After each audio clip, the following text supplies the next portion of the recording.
उत्तर प्रदेश और उत्तर प्रदेश में एक ज़िला है गाज़ियाबाद, जो कि अपने क्राइम के लिए कई साल पहले बहुत बदनाम था। जहाँ पे आने से लोग घबराया करते थे, इंडस्ट्रीज़ बंद कर के चले गए। लेकिन जब से हमारे माननीय मुख्यमंत्री श्री आदित्य योगीनाथ की सरकार आई, बाबा की सरकार आई, क्राइम के ऊपर पूरी तरह से लगाम लग चुका था। इसका दावा सरकार के साथ साथ प्रशासन और शासन दोनों करता है। उसी उत्तर प्रदेश के एक उभरते हुए जगह है इंदिरापुरम। कैमरामैन से मैं दिखाऊंगा, गुजारिश करूंगा कि चारों तरफ एक दिखाएं, जहां पे अच्छी खासी building, high rise, builder floor और अच्छे खासी पढ़ी लिखी जेंट्री यहाँ रहती है और पढ़े लिखे लोग हैं। और उसी के अंदर एक जज कॉलोनी है।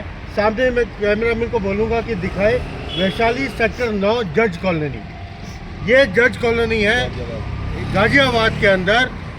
वो जजेस जिनके ऊपर पूरा भारतवर्ष, हर एक पीड़ित आदमी ये भरोसा करता है कि जज साहब कहीं शासन प्रशासन किसी से भी अगर हमें सरकार से अगर हमें न्याय नहीं मिलता तो जजेस के पास जाएं, कोर्ट्स के पास जाएं, जुडिशरी से हमें न्याय ज़रूर मिलेगा। और ऐसी है एक जुडिशरी की तैयारी करता हुआ, एक लॉ का तैयारी करता हुआ एक पढ़ा लिखा नौजवान अमन चौहान और उनकी माताजी, जो कि अपने घर से बेघर कर दिए गए कुछ असामाजिक तत्वों द्वारा और जबरन उनको मारा पीटा गया। एक महिला के साथ बहुत ज़्यादा बेइज्जती वाली बातें कही गई, अश्लील हरकतें करने की कोशिश करी गई। हम दिखाएंगे, पूरा इनका सामान उठा के बाहर कर दिया गया। कड़ाके की सर्दी पड़ रही है। खुद का खरीदा हुआ मकान, खुद के डॉक्यूमेंट, खुद के रजिस्ट्री सब कुछ होने के बाद भी ये बेचारे माँ बेटा रोड पे अपना जीवन व्यतीत कर रहे हैं। अपनी हालत देखिए इनकी, और इनकी माताजी को देखिए। इनकी माताजी के साथ वो बदसलूकी की गई, वो धक्का मुक्की करी गई। ये अमन चौहान जो पढ़ा लिखा नौजवान लड़का है, दिल्ली यूनिवर्सिटी से लॉ कर रहा है। सोचिए, एक लॉ का स्टूडेंट और जज कॉलोनी में रहने वाला स्टूडेंट सेफ नहीं है तो आम जनता का क्या हाल होगा। आइए हम जानते हैं पूरा मामला क्या है। अमन जी, हमें बताइए क्या है पूरा मामला। तो मैं आपको बताना चाहता हूँ, 2020 में मेरे पास रामतार जी आते हैं। वह अपने 9/36 मकान का ग्राउंड फ्लोर का सौदा मुझे देते हैं। मैं उनसे कहता हूँ कि आप मुझे बैंक की परमिशन ला के दें और मैं मेरी रजिस्ट्री करवाएं, मैं आपके मकान खरीदने के लिए तैयार हूँ। 2020 में वो मुझे रजिस्ट्री ला के दे देते हैं। 2021 में मैं उनसे रजिस्ट्री भी करवा लेता हूँ और उनको सारा पैसा जमा करवा देता हूँ उसी बैंक अकाउंट में जिनका वो करते हैं। 2021 में देखिए मैं रजिस्ट्री करवा ली है, मेरे पास रजिस्ट्री है। उसके बाद 31 दिसंबर 2025 को शाम के समय कुछ पुलिस वाले, कुछ लोग ऐसे थे, इनका मुंह ढका हुआ था, 8 से 10 और तगड़े लड़के। सर मैं कह रहा हूँ, मेरे घर में जो मुझे सर कूद वक्त दरवाज़ा तोड़ा, उसके बाद मुझे मेरी माँ को जब बाहर निकाला और मारा। और सर मैं बाकायदा, सर मैं पढ़ रहा हूँ, मैं लॉ की तैयारी कर रहा हूँ, मैं कानून कभी हाथ में नहीं लेता। मैंने अपना फ़ोन ओपन करा, मैंने वीडियो बनाई। एंड वीडियो में मैंने वो तहसीलदार साहब थे जिनसे मेरी बात हो रही थी, मेरे से बात करने के लिए रेडी नहीं थे। मैंने 2 मिनट उनसे बात करी, मैंने उनको अपने सबूत दिखाए ऑन वीडियो, वो भाग गए। मेरे से कहते आप किसी और से बात कर लो, किसी और से बात कर लो। किसी ने मेरे से बात ही नहीं करी। हमारा सारा सामान उठाया और आधे से ज़्यादा सामान तोड़ दिया है साहब, निकालने में तोड़ दिया, सारा सामान रोड पर फेंक दिया है और हमें निकाल दिया। मेरी माँ ने जब तहसीलदार से कहा कि ये मकान मैंने ख़रीदा है, मैंने इसके पैसे दिए, मैं कहाँ जाऊँ, या तो मेरे अपने काम वापस करो या मेरे पैसे वापस करो। ऐसे थोड़ी होता है कि आप निकाल दो, मुझे नोटिस हो, समय तो मुझे कुछ तो समय तो मैं न्यायालय जाऊँ। विंटर ब्रेक के टाइम पे आए हैं, जब आप भी जानते हैं विंटर ब्रेक में कोई जज नहीं बैठता, मैं किसके पास जाता। मैंने पुलिस में 112 पे कंप्लेंट करी, 112 के पुलिस वाले आए, बाकी पुलिस वालों को वहाँ पे मौजूदा देख के वो वापस चले गए, उन्हें भगा दिया 112 वालों को भी, उन्होंने कोई एक्शन नहीं लिया। मैं उसके बाद रात को 8 बजे, ये स्थिति 5 बजे हो रही थी, उसके बाद 8 बजे मैं कमिश्नर के घर पे गया था। पर अब क्योंकि 31 तारीख थी, कमिश्नर साहब घर पे नहीं मिले मुझे। मैं 1 तारीख को, ये देखिए 1 तारीख को मैं कमिश्नर सर के पास वापस गया उनके ऑफिस में, ये उसका सबूत। कमिश्नर साहब ने मेरे सामने ACP साहब को फ़ोन करा था और ACP साहब को कहा था कि हमारे जो भी है हमसे बात करें, हमारा निपटारा करें। पर ACP साहब हमसे 2 दिन से नहीं मिले हैं। आज 3 तारीख है, मैं आज के दिन फिर कमिश्नर साहब के पास वापस गया हूँ। 3 तारीख आज कमिश्नर साहब ने SHO साहब को फ़ोन करा और मेरे को बोला कि आप इंद्रपुरम थाने जाएँ, वहाँ आपका कार्रवाई होगी। मैं SHO साहब के पास गया आज भी, वो भी नहीं मिले। मैंने उनको फ़ोन किया, उन्होंने कहा कि मैं कहीं बाहर हूँ, आप मेरे से कल मिलिए। मैं कहाँ जाऊँ सर? तहसीलदार मैं साहब का कहाँ क्या जाऊँ? नाम है? तहसीलदार साहब आलोक का? कुमार। आलोक कुमार जी। और कमिश्नर साहब के पास आप गए तो ACP साहब का क्या नाम है जिनको उन्होंने अभिषेक किया? अभिषेक नाम है सर। अभिषेक जी। जी। और SHO साहब, और क्या बोले SHO साहब?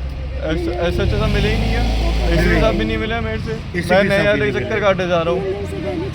ये देखो, मैंने 2024 में जिनसे मैंने मकान खरीदा था उन्हें और बैंक दोनों को पार्टी बनाया है, और मैंने दोनों के खिलाफ में मुकदमा करा था।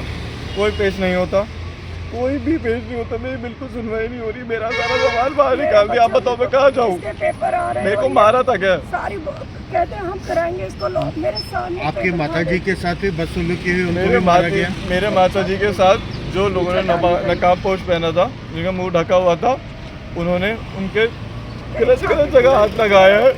मैं मुख्यमंत्री से लास्ट रिक्वेस्ट करूंगा कि प्लीज़ हमें हमारा घर दिलवाया जाए। जितने भी ये लोग थे, इन सब के साथ कानूनी कड़ी से कड़ी कार्रवाई करी जाए। मैंने कहा भी था कि आप योगी बाबा की सरकार है, इस टाइम कोई गलत वो नहीं होगा, तो मेरे साथ अत्याचार कर रहे हो। तहसीलदार से हमारी सरकार है, इस टाइम पावर हमारे पास है, जो चाहेंगे हम वो करेंगे सर।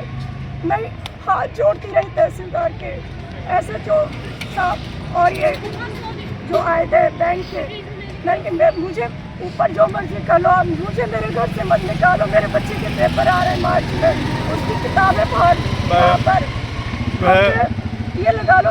इतना पैसा बिल्कुल नहीं है हम इस मकान में। मैंने पूरा पैसा करके मैं इसको सिर्फ पढ़ा पा रही थी करके किसी तरीका से। मैं रोड आप देख रहे हो जाके। सर, ये मकान जो हमने लिया था, इसके लिए मैंने अपना एक दूसरा मकान जो बेचा है। मैंने दूसरा फिर एक लोन लिया है। सर, मैंने अपना एक पहले ही मकान बेचा, लोन लिया, उसके बाद मैंने एक घर लिया, और मैं इस घर से भी बेघर हो गया। आपके परिवार में और कोई है सदस्य? सर, परिवार का कोई काम नहीं आता, ऐसे में कौन काम है? जब दिख रहा है पुलिस वाले हमें ही मार रहे हैं, मार घुसे हुए हैं।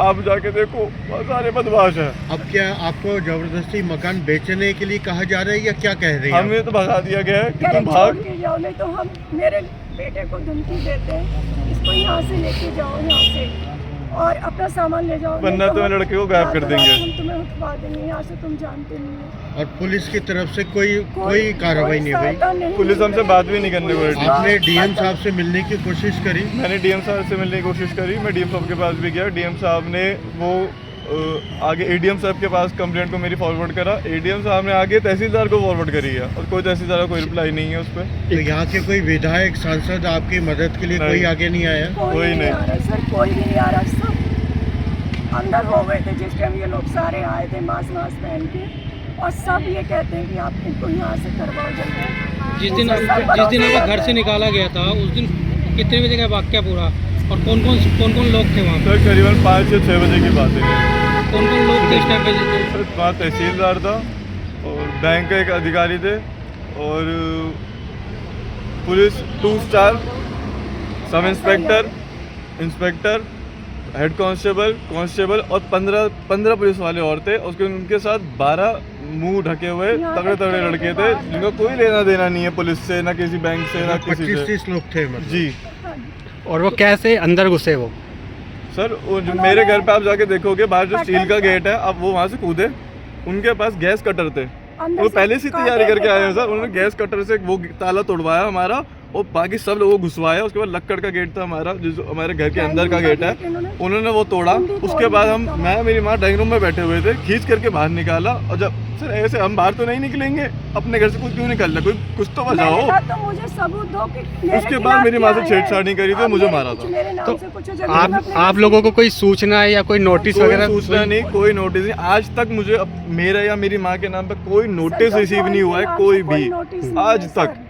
या इनसे पूछो कि क्या है इनके। उल्टा मेरा मुकदमे में आज तक कोई पेश भी नहीं हुआ।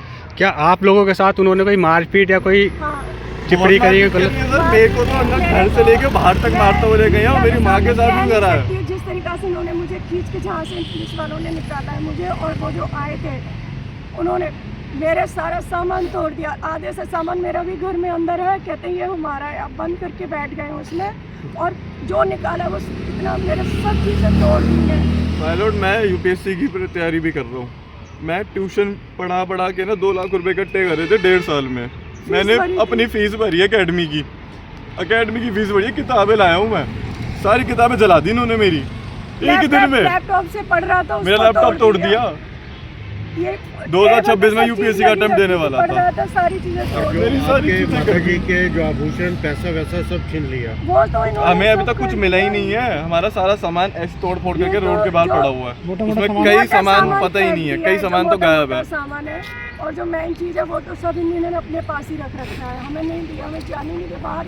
मैंने कहा मैंने दूसरे से कपड़े लेके पहने कि मुझे कपड़े तो ले लें दो अंदर से। सर मुझे मेरे कुछ पास बाथरूम दिया तक नहीं है आज की डेट में, आप छत की बात कर रहे हो। मेरा अपना मकान होते हुए मेरे रोड पे रहना पड़ रहा है। अच्छा, जब पुलिस वाले आपके घर में घुसे ताला तोड़ के, तो उस वक्त आपने क्या 112 पे या हाँ। नंबर पे कॉल करी? 112 पे मैंने कॉल करी थी, 112 पे मैंने पुलिस को बुलाया, मैंने सारी सब चीज़ जो बताई। उस टाइम पे 112 पे जो आए थे एसआई या जो भी सब इंस्पेक्टर जो भी आए थे, उनका वो क्या मेरे से आपको नहीं नाम मिले। पता है? बाहर वो मेरे से बाहर मिले भेज दिया नहीं, उनको। वो मेरे से नहीं मिले। हमसे मिले ही मैंने नहीं। 2 बार 112 पे कॉल करी है। जब पहली बार में मुझे कोई नहीं मिला तो दूसरी बार में मुझे रिप्लाई ये मिला कि वहाँ पे ऑलरेडी पुलिस है, हम आगे कुछ नहीं कर सकते। तो जो पहले ऑलरेडी पुलिस थी, क्या उनमें से किसी का नाम जानते हैं आप? ऐसा ही तो नाम था ना। नाम मुझे कंफर्म नहीं है। ठीक है।